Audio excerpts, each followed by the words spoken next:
Hi again, Monster fans. Welcome to another edition of Monsters OT presented by Century Federal Credit Union, only here on Rock Sports. Tony Brown here with you. We've got Brad Thiessen coming up in just a minute, but a big show ahead. We'll get to the breakout with Nick Blazer a little bit later on. We'll also take a look at what home means to Owen Sillinger, presented by our friends at Rocket. But as we always do, let's begin the show with headlines. Well, on headlines this time around, we thought we would dissect the Monsters' recent and highly successful five-game homestand, and we'll begin with the game against the Toronto Marlies. Brad, a division opponent here. This was on the 20th of February. 4-2 win for Cleveland, but trailing entering the third period, and a big final frame from the Monsters. Yeah, great job by the Monsters getting that first win of the weekend against the Marlies.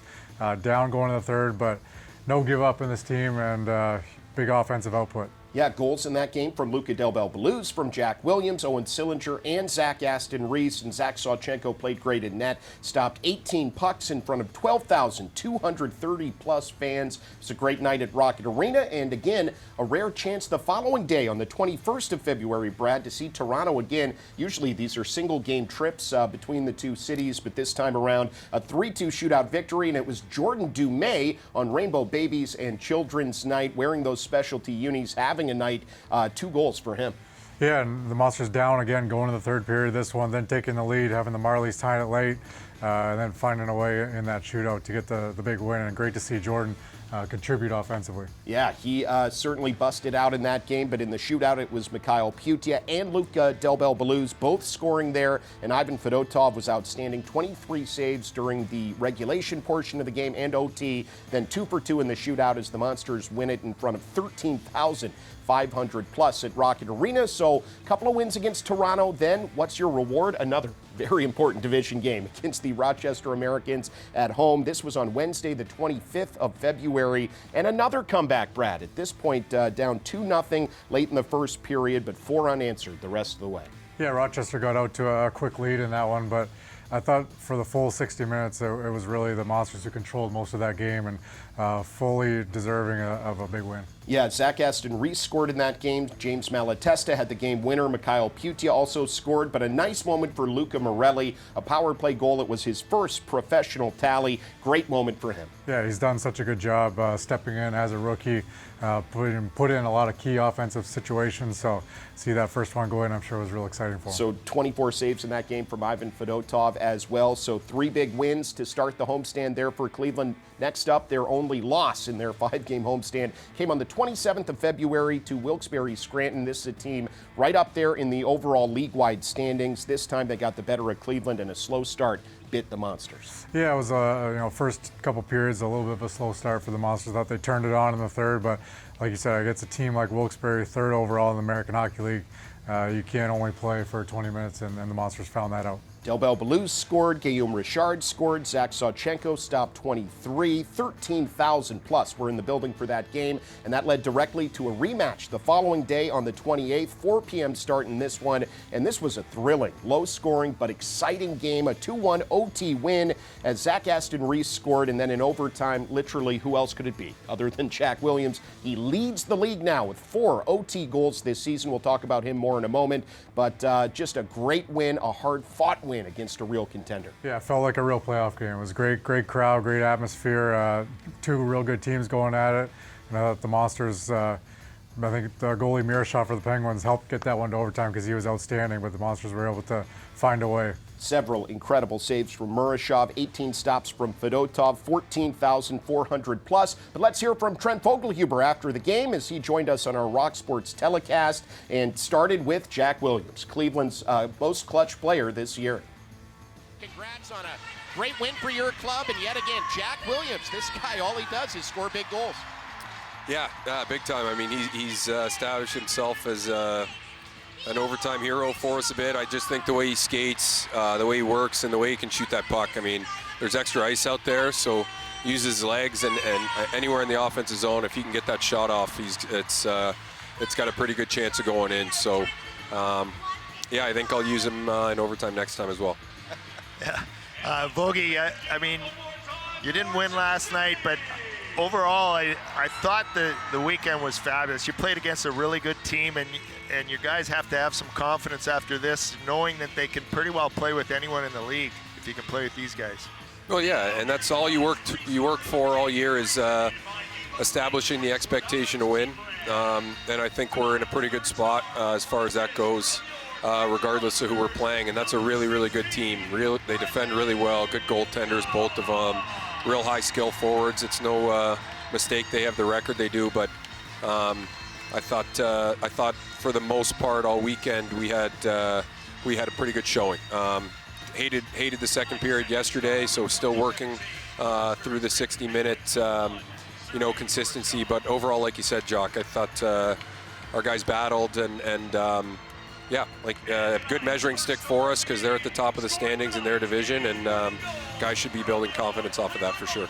Not just today, but yesterday too. Are there any players you want to highlight as being real leaders for your team this weekend? Well, I just our captain Gonser when the game's tight, like he's got that big frame, he's a horse, and he just turns it up another level.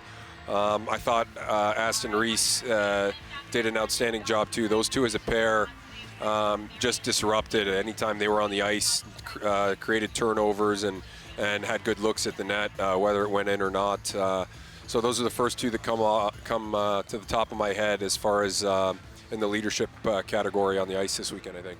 Trent, thanks for this. Congrats on another great win. Thank you, guys. Well, you heard Trent talk about the veterans there, Gaunce and Aston Reese. More on them in just a minute. But let's highlight now Jack Williams, Brad. I mean, it's amazing for a rookie player. Leads the team with 5 game-winning goals, 4 of those in OT. That leads the league, and a shootout game winner, too. And they need a big goal. This guy's there. Yeah, he's been awesome. I mean, just what he does all over the ice, but especially in overtime, you could throw him out to win the big face-off. So now you have possession of the puck. He's got speed. He's got the shot, as you see here. He's got defensive awareness as well. So, for a rookie to be able to put in those situations, he's taking full advantage. Well, and he's a Northeastern Husky, That's so right. that I didn't just wanna straight say up it. helps right off the bat there. Let's get now into past Williams now, the North Division standings, because that's coming out of this series against Wilkes-Barre Scranton. What's on everybody's mind right now as we drive towards the postseason. Laval in first place still with 73 points. Syracuse challenging them 5 points back, but now Cleveland and the Crunch are jostling for second place in the division with the Monsters 3 points behind the Cuse. You got Toronto lurking around 4 points behind Cleveland. Rochester still in the mix, and then Belleville going to be real tough for them as Utica's bringing up the rear in the North Division standings. Moving on, let's talk about an amazing run of success at Rocket Arena for this club. Since the new year rolled over and we entered 2026, the team is 10-1-1 on home ice scoring, Brad. This is incredible. 4.25 goals per game. To give a little context there, the league leading club in terms of scoring this year, San Jose Barracuda, they average about 3.5 goals per game. So scoring 4.2, all these great crowds, it adds up to a lot of success. Yeah, and if you think back to the beginning of the year, how tough it was for the Monsters to win games and score goals at home. It was tough, and it was they just couldn't find a way. And now it seems like they've really found a way at the right time of year. You want this place to be a hard place for teams to come into down the stretch. Yeah, and we take a note here of the season-long attendance average, which leads the league for the 5th consecutive season. 11,600 plus, just under that. An amazing achievement for the fans to go along with the achievements of the players at Rocket Arena here recently. Now to the veterans. Trent highlighted Brendan Gaunce and Zach Aston Reese. Gaunce riding an 8-game point streak, a 5-game assist streak right now. Aston Reese with points in 5 in a row. And this is crazy since they both came to Cleveland, returning in Gaunce's situation, arriving in Aston Reese's on the 24th of January. 13 games, 9 goals, 22 combined points for those two guys playing on the same line, almost 2 points per game. They've had a really remarkable impact, and it's been fun to watch them go to work. Yeah, it's just two guys who are true professionals. They do things the right way, on and off the ice. They're leaders in the locker room, and they also lead by example. As you can see on the ice, they go about their business. They're hard players to play against in the offensive zone because they're their puck protection, their bodies. And then you throw guys like Pinelli or Dumais, guys who've been playing with them. Those guys can really benefit from playing with two guys like that. And it's fun to watch guys who at the NHL level might be more focused on killing penalties or different types of roles in the bottom six of the forward group become offensive weapons and dynamic players at this level. Must be fun for them too. Oh yeah, that's what you love to do as a player. It's always fun to put points on the board. So those guys get put in those offensive opportunities, they're going to relish it. Time now to take a look at what's coming up here in terms of the schedule for Cleveland. It's the road ahead, driven by your Northern Ohio Toyota dealers, and a lot of tough games coming up, Brad. Not going to be any easier in the next week or two. School day game at Toronto this coming Wednesday, then Grand Rapids. Their first trip to Cleveland this year. The teams have played 4 times in Michigan, but that'll be a significant test on the 6th and 7th of March. Yeah, it seems like there's been a lot of, games on the schedule lately that have been real measuring sticks for the Monsters, and the Grand Rapids will be another one this weekend. And if you want to keep track of who's where in the playoff race, the AHL Playoff Primer is live right now, theahl.com/2026 Playoff Primer. That is where you can find all the details on who's in the Calder Cup playoffs. Right now, only one team is clinched. That's Grand Rapids. Cleveland's magic number is 21. But day to day, who's stacking up where, you want to head there to theahl.com and check out the playoff primer. With that, we're going to take a quick break. Headlines is over and done with, but plenty more show, including a look at what home means to Owen Sillinger, provided by our friends at Rocket. That's next on Monsters OT, presented by Century Federal Credit Union, only on Rock Sports. Welcome back on Monsters OT, presented by Century Federal Credit Union, only here on Rock Sports. Tony Brown back with you here.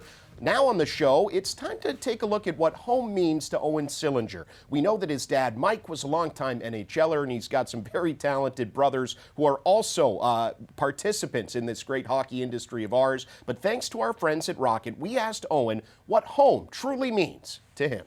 Yeah, that one right there. Yeah, perfect. And then we're just gonna kind of get the shot set up and then do a quick mic check, and then we can get started. So give me 1 second. Yeah, just take a seat right there.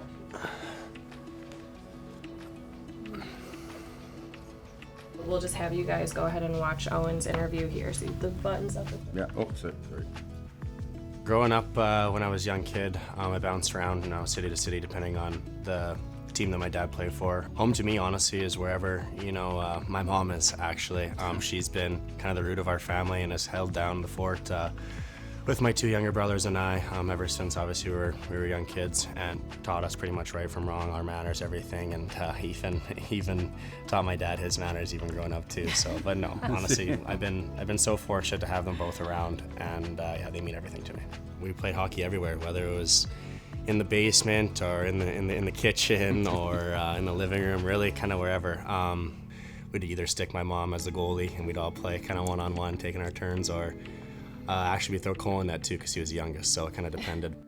My favorite hockey story with growing up with my brothers is we had kind of like a mini stick area, or like an area we would kind of shoot pucks, and it was full of drywall.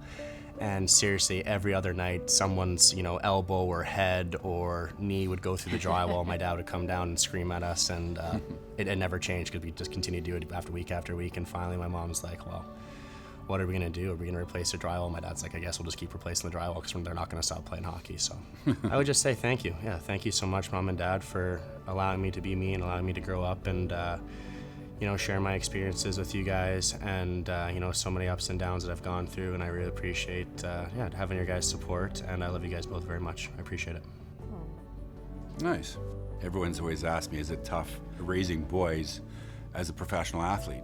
And I'm like, you know what, I'm proud of them no matter what they do to be the hockey players they are, and young men and individuals, and I just think it's just a testament to see, Carla as a mom, and us as parents to have 3 beautiful kids, and as parents it makes us very, very proud.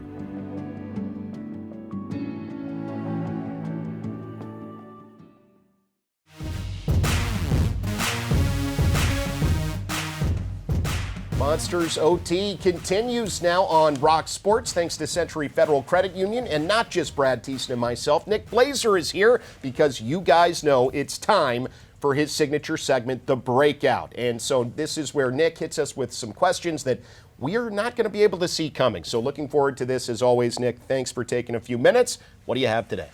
Yeah, so a fun one to start it off. This one is for both of you. You more from a broadcast standpoint, maybe you just someone you came across throughout your professional playing career, but someone wants to know what is the weirdest hockey name you've ever come across throughout your career, whether that was in your junior days, even at a lower level of pro, like the most complex last name that you have come across that you can remember. I like R2 Huru. That's Hyry from the Texas Stars a couple of years ago. There are honestly so many. That one just leapt to the front of my mind, but I love hockey names. It's such an international game. Zemgus Girgensons is a wonderful name. I wish that we could work in on a regular basis. But really, it's hard to pick just one. There's so many great ones. Yeah, your memory's better than mine. I'm not too focused on the names all the time, but there's old school ones like Hakan Lube or like names like an old school hockey name, something like that kind of comes to mind for me. That's one we need to sit down and think, do a little research there because we're missing some amazing ones. Yeah, there's sure. Marcel somewhere out there in the hockey world. Ivan. Great one there, Nick. So we should have done some research on that one. But good question. I love the question. So moving along, just we've obviously had a lot of success in this new year after a slow start to this season. Just what are some assets that this team has this year that differs from the team we had last year? Well, I think one thing that's really going well right now is the team's general health and depth. There's a lot of bodies, and when you have guys that you're trying as a coaching staff to get into the lineup, it's good for everybody. It keeps everybody sharp, raises the standard, and for the guys pushing on the outside, I think that rubs off on everybody. Yeah, for sure. I think the four-line depth at forward has been huge for the team right now. And I think early on in the year when there wasn't as many bodies around, the rookies got a lot of playing time. And I think those guys now have been able to use that experience that they got in the beginning of the year, and they really kind of found their way. And then lastly, the topic of Corson Kuhlman's obviously his best season so far as a pro, but with his contract being up this summer, what are the odds he could find himself with a one-way contract with Columbus, do you think? Well, I don't know. I mean, I think he's doing whatever he can do to make himself indispensable to the organization. The fact that he was a former first-round pick is something that works for him in this scenario, but a willingness to shoot the puck, a total determination coming off a season shortened by injury a year ago. I think he's doing pretty much everything he can possibly do. Yeah, for sure. I think it's easy to forget everyone's development path is different, and they all go on their different timelines. So, and Corson's been steadily improving every year, growing in maturity and confidence, like you said. So, he's put himself in that conversation for sure. All right, Nick, before we let you go, we want to talk about something really exciting that we've added to our Monsters broadcast here recently, and you are in the thick of it. I'm talking about Monsters Face Off Live, which is a new 30-minute radio pregame show that you're hosting and doing a great job with. If you could tell the fans a little bit more about Monsters Face Off Live with Nick Blazer. Yeah, absolutely. It's been a super, super fun thing. We're 2 shows deep right now. It's something that's going to run weekend games only throughout the rest of this regular season, meaning Saturdays and Sundays, not Friday nights, as that was some confusion that we had early on, but just Saturday and Sunday home games. We will start 30 minutes prior to puck drop before we throw it up to Tony in the booth. And then, we're kind of making a playoff plan of possibly hitting every single home game, but just try not to bite off more than we can chew here early on. Starting small, but doing a great job. That's Nick Blazer. We appreciate you coming in, Nick, for the breakout, and keep doing great work on Monsters Face Off Live. With that, we'll sneak in another break here on Monsters OT. Come back to wrap up the show next. It's all presented by Century Federal Credit Union. Thanks for being here on Rock Sports.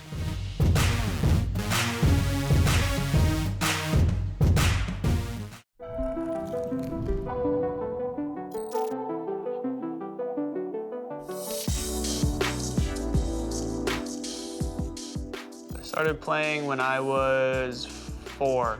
So yeah, my whole life. So I've been introduced, I've known hockey my whole life. I would say cooking, kind of back to what I was touching on about nutrition, but yeah, being able to cook, good, healthy meals that taste good. And, obviously now I have kids, so supporting the family, making sure we got good, healthy meals for the whole family.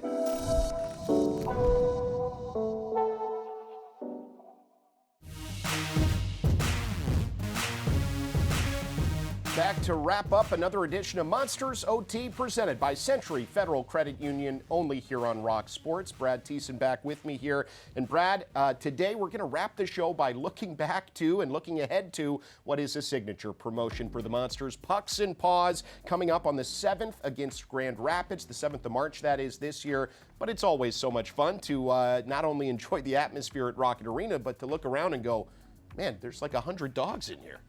Yeah, it's always great. Fans always really enjoy being able to bring their dogs in for a treat, a little hockey game, and the dogs seem to enjoy themselves as well. Yeah, Jock and I always marvel at how well-behaved they all are, and he likes to comment about how his dog will never be at one of these games because it would not go so well. But for information on dog tickets, which you do need in addition to your human ticket, visit clevelandmonsters.com/paws. And of course, it's also a Monsters Family Day presented by Jet Express. Kids can enjoy Monsters kids meals, including a hot dog, no pun intended, soda and chips for just $7.50, but a super fun promotion. We hope to see you all at Pucks and Paws Saturday the 7th at 4 p.m. against the mighty Grand Rapids Griffins. Well, that'll do it for another great edition of Monsters OT. A lot of thank yous to hand out, as always, to Leo Simone, to Jeremy Hawks, the rest of our outstanding crew. Guys, we appreciate you so much. Want to say thanks to Nick Blazer, thanks to Brad Thiessen, and of course to Century Federal Credit Union. Until next time,